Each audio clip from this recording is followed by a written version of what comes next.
This is Dolynny TV, friends. Welcome aboard to the post-game edition of the Oilers Canucks Game 3. As the Oilers, well, they just couldn't solve themselves tonight.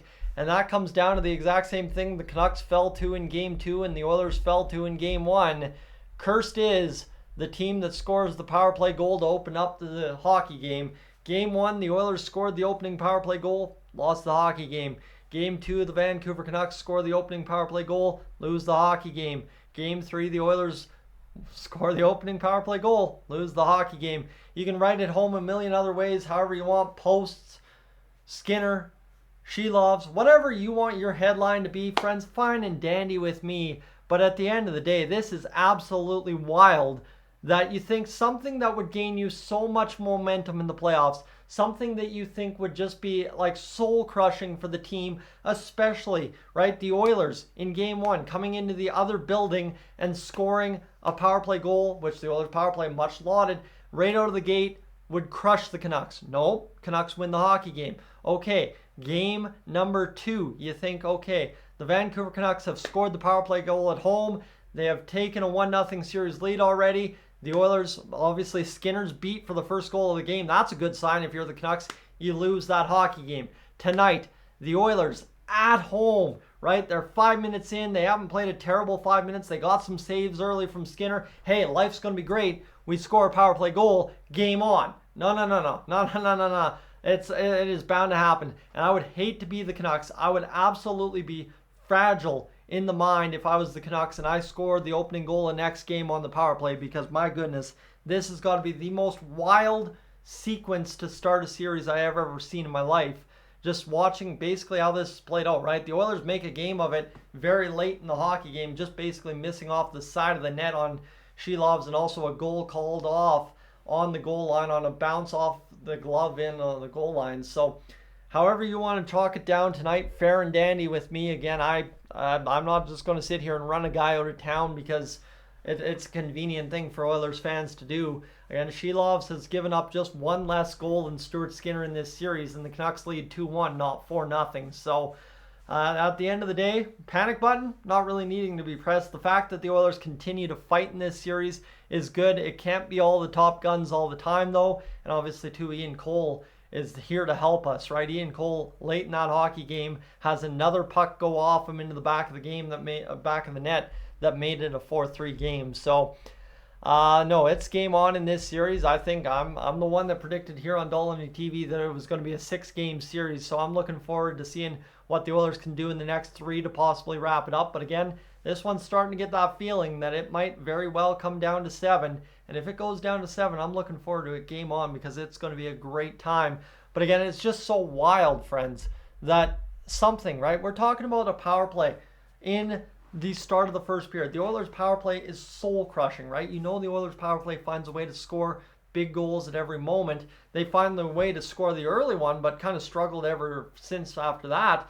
And it was really wild that, again, for the 3rd game in a row to start the series, the team that opens the scoring on the power play, may be added, loses the hockey game. Just kind of silly town right there. We'll recap the goal scoring here for the Oilers and Canucks this evening. Mattias Ekholm, Elias Lindholm, Brock Besser, Leon Draisaitl, Elias Lindholm, and Evan Bouchard. So it was just a couple of shots early in that, well, late in that first period there, I guess in the back half, that cost the Oilers at the end of the night. And that Elias Lindholm one dribbling past Ekholm and getting Vinny Desharnais off his post, and obviously back in the net on Skinner not moving over fast enough. Yeah, that's what sinks you tonight, is that one. But again, the Oilers got bailed out at the end of the game. A puck hit the post inside the Oilers zone on an empty net. That's what allowed them to obviously finish this game off. But yeah, no, hats off to Archer Shelovs. I think he's had a pretty good series so far. Maybe not same to be said for Stuart Skinner, but the Oilers are right there, right? This is very reminiscent kind of the back and forth, how tight it was against Winnipeg in 2021 all over that series, and as well kind of how tight it was at times against Vegas and Colorado, or so it seemed, despite how those series finished up. So the Oilers outshoot the Canucks 45-18. Again, the Canucks, sit here and say, well, the Canucks beat UC Saros. Everybody would say UC Saros. Everybody who hates Stuart Skinner would say UC Saros is 10 times the goaltender Stuart Skinner is, but the Canucks beat UC Saros just the same way they're beating Stuart Skinner and the Edmonton Oilers here through 2 games. But I'll read you some other stats that are going to tell you what happened in this hockey game. 38-28 the face-offs for the Canucks. If the Canucks eat, same as they did in Game 1, eat the Oilers alive in the face-off dot, the Canucks are going to win every game. The Canucks obviously took 2 more penalties than the Oilers did. Keep that in mind as well. And the giveaways for the Oilers, 15-5. You've got to manage the puck, guys. You can't give away a puck almost 6 times a period and expect to win a hockey game. That's where I'm really upset tonight. And the Canucks as well. The Oilers, every Oilers fan that's sitting here ragging on Stuart Skinner for being terrible, you got to realize the Canucks are blocking 23 shots in a hockey game and the Oilers had 6. Again, you got to find, if you think your goalie's weak, if you're the Oilers and you don't trust Skinner, get in front of everything. You don't allow pucks on net. You don't allow pucks through. You stop everything with the body no matter the cost.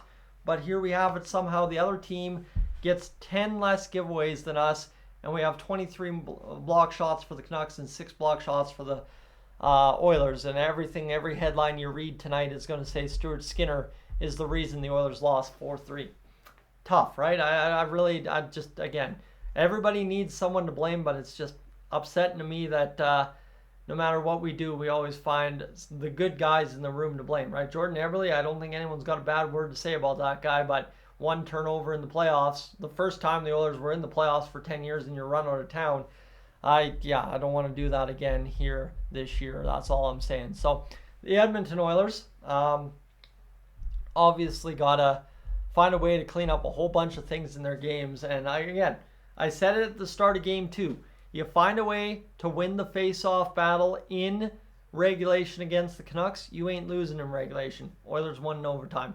I think you got to, and they had the hit lead at one point early in the first period, but you got to start taking the body to the Canucks. I don't think I saw one hard hit on Quinn Hughes tonight. Like, just dummy me if I missed it, but Quinn Hughes looked like he had been in a 10-round boxing match after Game 2. Why would you not just tackle him and beat him up again the same way here in Game 3? I don't know. There's a lot about this Oilers Game 3 that doesn't add up to me. And hopefully Game 4, same as Game 2, is a much better response for the Edmonton Oilers. And if you're the fans in the buildings for Game 4, you got to ramp it up even more than it was tonight and just absolutely blow the top off that building, because the Oilers need to get in the game here. It's not just Stuart Skinner that's losing you this series.